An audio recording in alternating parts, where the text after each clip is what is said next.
Hi guys, welcome back to The Social Tune and a brand new episode of Record Roundup. And what with me having to film the new top 10 and just being busy in general, I didn't get to listen to as many albums as I would have liked this week. So this is going to be a bit of a shorter episode than usual, 4 albums instead of 5, but considering 2 of those albums are among my most anticipated of 2018, I'm hardly worried. So might as well start with one of those. Always ascending. The shepherd misleads, so you think you're transcending. Always ascending. So I'll be honest, while I have been a big fan of this band for a good few years now, I wasn't on board with them from the very beginning. I first discovered them when they released their last studio album in 2013, Right Thoughts, Right Words, Right Actions. And it was only subsequently that I went back through their entire discography and became a fan. So with that said, I can safely say that not everything they've done is amazing. They do have a couple of minor duds. And on my first couple of listens, I was convinced that this album sadly fell into that category. The riffs were definitely there, but they were inspired much more by electronica than they were rock music. Plus, the melodies and especially the lyrics, while elaborate, were incredibly repetitive, which did pull me out of the experience at first. But after multiple listens, I really couldn't deny how well a lot of the grooves on this album work. It doesn't work everywhere, but for most of them, it's pretty damn good. From the weird ascending effect on Always Ascending while the chords themselves aren't, reflecting the lyrics about moving upwards when you're really not, that's a brilliant touch to the production, to the darker minor tones on songs like the Academy Award with its haunting guitars, or the more dance-heavy Feel the Love Go, or take the disco-inspired keyboards on Glimpse of Love. Unfortunately though, the grooves don't really carry over to all of the songs here. Like the listless Slow Don't Kill Me Slow that felt more like one of the slower, muddier songs off of Spoon's last album, or the flat-out embarrassing 90s rap on Huck and Jim with a real slog of a chorus. And the same could unfortunately be said for Paper Cages as well, even if I did appreciate the lyrics on that track, encouraging you to break out of your metaphorical cage, which may look solid but is actually just made of paper. But then again, even that element is inconsistent. While I definitely did like the groove on Lazy Boy, the lyrics were just a little bit too scathing without much catharsis. I do get its commentary on cynics, but it's just not really a pleasant song to listen to. And by contrast, take a song like Lois Lane with its gorgeous keys on the chorus and the tight bass beat on the verses, backed up by lyrics encouraging you to take chances because if you do, you'll at least have a chance to be happy. And that seems to be an overall theme to this album, taking chances in life and love in order to at least get a glimpse of happiness. And to make it more interesting, Franz Ferdinand even gives us examples of people who think they're happy when in reality they're just settling, both metaphorically on the Academy Award and literally on Huck and Jim. So ultimately, while this is an uneven album, Franz Ferdinand's genius does manage to seep through and does make it an enjoyable listen. And especially with Alex Kapranos' infectious presence behind the mic, I really did end up liking this. It's got problems and it's nowhere close to their best, but it's still getting a solid 7 out of 10 from me. Not quite the great album I was hoping for, I do wish they had taken more time to refine it, and I do miss the rock touches, but give it a few listens and I'm sure that it'll click for fans of theirs eventually, if only in spots. Pushing you tend to shove on, give in and you don't give up. I'm not getting out of here this time. I brought a lamb into a knife fight. Okay, so while I was definitely looking forward to the new Franz Ferdinand album, I was looking to this even more. The Wombats have been a personal favorite of mine since my friends introduced them to me a couple of years back, with their star-making debut, the lesser yet still very good follow-up, and of course 2015's Glitterbug, which gave them more attention than ever thanks to pivoting towards synth-pop in a year where that was really popular. And considering how much I loved that album, as well as the lead-off singles leading up to this one, this was easily one of my most anticipated albums of 2018, even more than Kyle Kraft's Full Circle Nightmare. And boy does it frustrate me to say that I don't like this more. I went into this hoping for something fantastic, and instead I just got something merely good, and certainly a far cry from great. And the reason why is pretty simple, the hooks just aren't there in the same way. What characterized the Wombats at their best were their infectious energy, their catchy anthems, and the recklessness outlined in the lyrics. Here, well, we get one of those. Frontman Matthew Murphy does still bring that infectious energy and wide-eyed wonder to a lot of these tracks, and he's one of the main reasons why this album isn't worse. But at the same time, his performance doesn't really make much sense with a lot of these lyrics, which are much bleaker and more mature than on their past few albums. Which in a way is cool. I mean, you always want to see a band progress, but again, the youthful, energetic spark is just lost with it. And at least on this album, they haven't yet found a good substitute for it. Now, to be fair, there are spots where this works extremely well. Lemon to a Knife Fight is a song highlighting the darker side to Murphy's relationship with his wife, and the colourful writing on that song combined with the incredibly catchy hook and the fantastic riffing makes it easily one of the best songs on this album. Same can be said for Turn, which shows them at a party like they would have been back in their youth. But like I said, aside from those two songs, most of these hooks don't stick with you. I mean, you would expect songs with titles like Ice Cream and Dip You in Honey to have somewhat sticky hooks, right? But instead we just get the same angsty relationship drama, which doesn't work and isn't as emotionally effective when it's handled this maturely. And again, maturity is fine, especially when you're talking about relationships. But like I said, the band needs something to replace the youthful exuberance that they used to bring on their past projects. And unfortunately, on this project, while some of it does work, the majority of it is just in one ear and out the other. Now, Matthew Murphy and the two best songs here do save it from being worse, but as it is, it's merely a solid 6 out of 10, and if I'm being honest, probably my least favorite release from this band to date. Part of this is my fault after going in with such high expectations after only hearing 2 songs, but considering that I've listened to this album well over a dozen times at this point, and I can only really remember those 2 songs, some of the blame does lie with the band here as well. I know you guys can do better, so I'm keeping my fingers crossed that your next release will hit me just a little bit harder.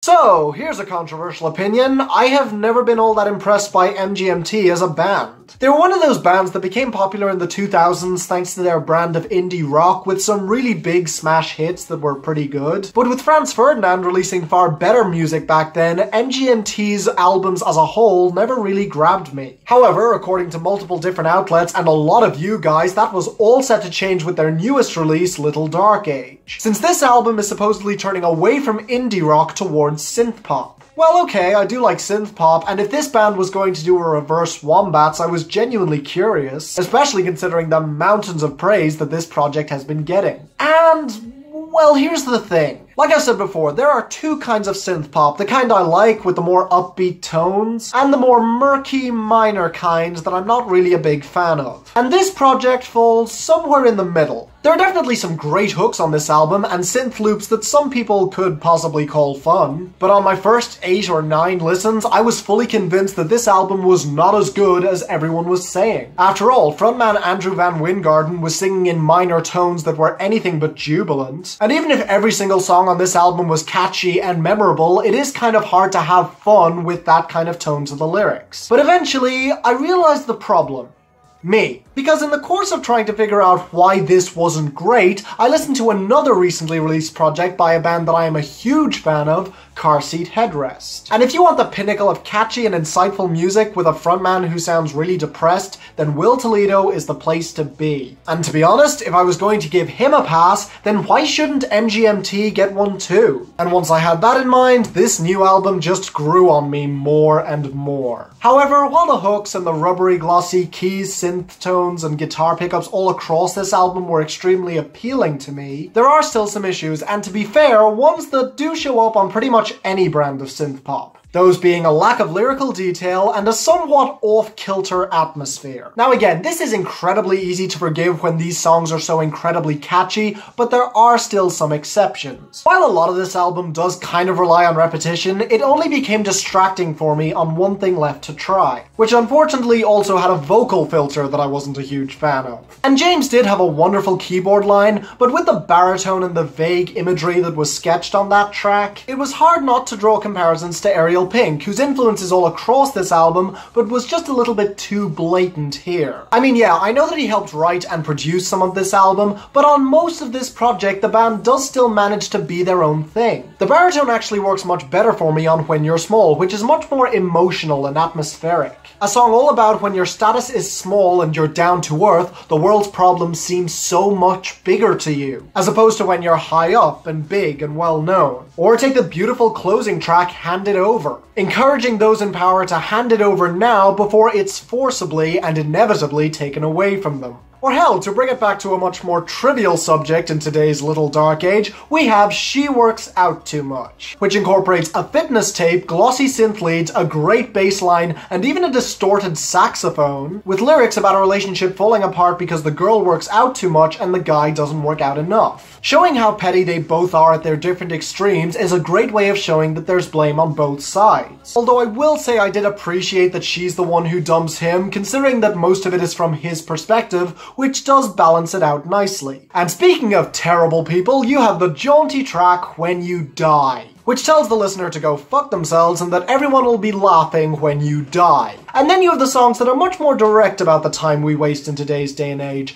like Time Spent Looking at My Phone and the title track. And then of course you have the wonderfully opulent ballad Me and Michael, with its glossy synths, its echoing drums, and its perfect multi-tracking, a song basically about two friends who are incredibly close. And while I have seen some people call this a song about a gay awakening, I think that's precisely what the song is trying to work against. A song merely showing two people who are incredibly close without being romantically involved like everyone naturally seems to jump to in today's day and age. And combined with the tightness of only being 10 tracks long, and how every single track here, even the lesser ones, is incredibly catchy and memorable, I could not deny this album. So, as much as I am loath to echo other critics, it's MGMT's best album in years, netting a light 8 out of 10 from me. Definitely not the album that I thought I'd be giving that score to out of the ones that I had to pick from this week, but still a well-deserved one all the same. Keep it up, MGMT, this is definitely a direction you should stick with.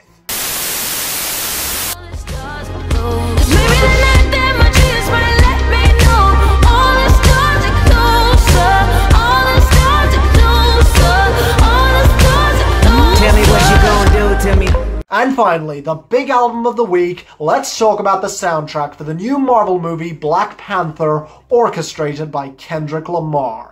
It has been a while since a soundtrack has had this much hype behind it. At the time of me filming this review, All the Stars by Kendrick and SZA is sitting in the top 10. Not since Fast and the Furious 7, or maybe even Frozen, has a film had this much potential to affect the Hot 100. And in order to review this, we need to make a couple of things clear. For one, while this is orchestrated by Kendrick Lamar, he only has so much freedom. After all, this is a soundtrack for a Marvel and Disney property, so you can't expect it to get too explicit or match any of Kendrick's own discography. And furthermore, with the amount of guests on this album, almost all of whom have dabbled in the mainstream before, you just can't expect every performer to be on the same level. So when I say that this is one of the most enjoyable hip-hop albums that I have heard in 2018 thus far, you need to take that with a grain of salt. After all, this album, for the most part, does cater to the mainstream, with strong hooks and content that never gets too dark. So with that in mind, some of these songs really did catch me off guard. Take the opener with just an off-kilter piano line which warps and contorts, with Kendrick just spitting bars over it, there isn't even a hook. Or take the dark, pulsing beat of Opps that would have fit quite nicely on Big Boy's last album, Boomiverse. Or the plinking, watery beat of Bloody Waters with a hook from Anderson .Paak, two fantastic verses from Ab-Soul, and James Blake on the outro. And I swear, if this album manages to get any of those three more attention, especially Anderson, it'll be worth it. But even the more mainstream accessible songs are generally really strong. Okay, I wasn't the biggest fan of King's Dead, especially when J-Rock seemed to be the only performer trying until Kendrick comes on the outro. But Pray For Me with Kendrick and The Weeknd? Yes please. Or All the Stars, where Kendrick is perfectly fine, but SZA is the one who really shone there. She really impressed me on that track. Or take the sillier and more playful Big Shot, where Kendrick drops into that more playful vocal range that we've seen on songs like Goosebumps and God, and it's honestly a lot of fun. Even The Ways with Khalid and Sway Lee was a lot better than I expected, with especially the latter being barely recognizable. Although I will say, it is kind of funny hearing Kendrick in the background of a lot of these songs where he's not even featured. I kind of imagine him just standing behind each of these other performers waiting for them to mess up. He even handles the main hook on 10 and the first verse on Opps, which is kind of unnecessary considering both songs are some of the best here, with fantastic performances from everyone involved, especially Schoolboy Q and Vince Staples respectively. And look, I know, the content is nothing special. Some of it does have to do with the content of the film itself, but most of it is just money, cash, hoes, with maybe just a little less swearing than usual because, again, Disney property. Sure, there are some songs that stand out more than others, but none of it is bad per se. The two Redemption tracks are pretty forgettable, King's Dead has a lot of unrealized potential and Future sounded awful on it, and as I said before, The Ways is just okay for me. But apart from them, I genuinely enjoyed pretty much every other track on this album. At the end of the day, it's just supposed to be an album of bangers, and as those go, it's definitely better than that last Migos album. Meaning, again, while it's not the most intelligent hip-hop project that I've heard this year, it's definitely the most fun one. Meaning that it's an extremely strong 7 out of 10 and definitely worth a listen. I haven't actually found time to see the film yet, but based on this soundtrack, I'm in for a damn good time. So if you're planning to see it too, then pick this up along the way because trust me, it'll definitely get you hyped. So thank you guys for watching, leave a like if you enjoyed. I know that I had some contentious opinions in this video, but rather than just blindly raging at me, quietly and carefully compose your thoughts down in the comments below and let me know what you're thinking. And while you're down there, if there are any other albums that you'd like me to review in the near future, then please post them down there as well or tweet them at me at the Social Tune, link in the description. In the meantime, please subscribe so you don't miss a thing, and until the next time, I'm Finn, and this is the Social Tune signing off.